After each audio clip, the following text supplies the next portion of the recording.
Nouvelle session d'information sur RTI1. Madame, monsieur, bonjour. L'actualité démarre sur ces images du vice-président de la République de Côte d'Ivoire, Timoko Melie-Kone, qui est arrivé hier, lundi 11 novembre 2024, à Bakou, en Azerbaïdjan, où il représente le chef de l'État, Alassane Ouattara, à la 29e conférence des parties à la Convention 4 des Nations Unies sur les changements climatiques. Une conférence, donc la COP29, qui se tient donc depuis le 11 novembre, donc hier, et jusqu'au 22 novembre 2024.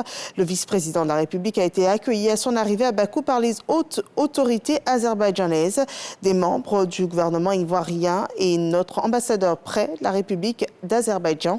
L'enjeu principal de cette COP29, on le rappelle, est de parvenir à fixer un nouvel objectif d'aide humanitaire, d'aide climatique des pays riches en faveur des pays en développement afin qu'ils puissent poursuivre leur progrès tout en réduisant leurs émissions de gaz à effet de serre pour s'adapter au changement climatique. Le vice-président de la République participera à cet effet ce mardi 12 novembre à l'ouverture solennelle du sommet mondial sur le climat et prendra la parole cet après-midi au nom du président de la République de Côte d'Ivoire, Alassane Ouattara, lors de la première journée du segment de haut niveau réservé aux déclarations nationales des chefs d'État et de gouvernement en marge donc des travaux de la COP29. Le vice-président de la République aura aussi des entretiens avec plusieurs personnalités et des dirigeants de la finance mondiale.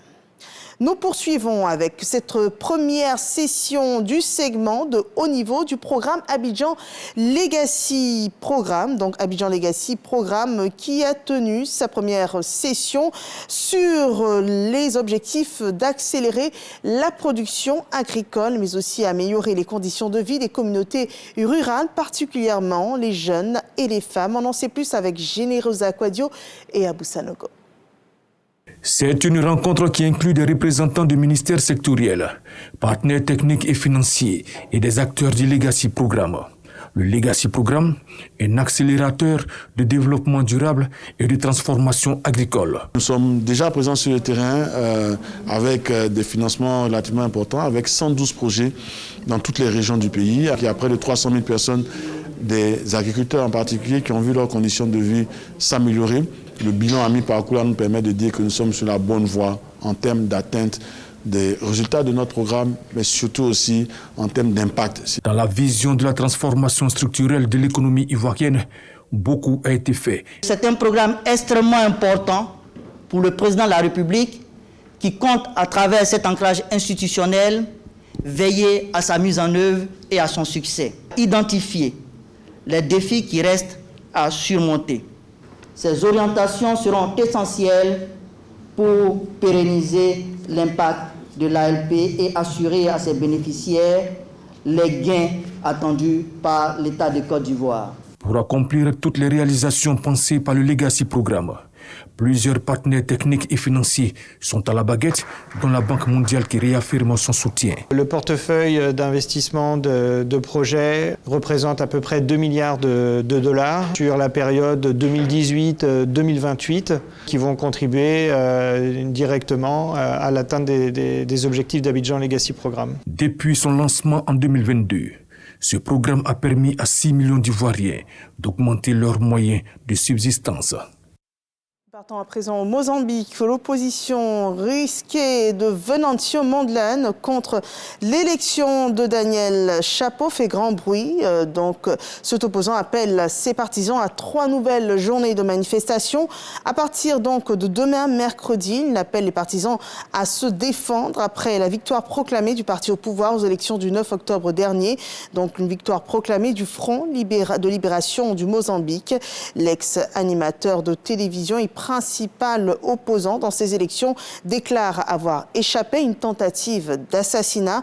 Il énonce aussi des fraudes au profit du Frélimo, la formation au pouvoir depuis l'indépendance en 1975. En Haïti, le nouveau Premier ministre intérimaire a prêté serment après plusieurs mois de vide institutionnel. Et alors que de nouvelles violences ont éclaté dans la capitale Port-au-Prince, Alix Didier, fils aimé, a pris ses fonctions de chef de gouvernement intérimaire pour s'atteler aux défis urgents auxquels le pays fait face sur les plans sécuritaires et humanitaires.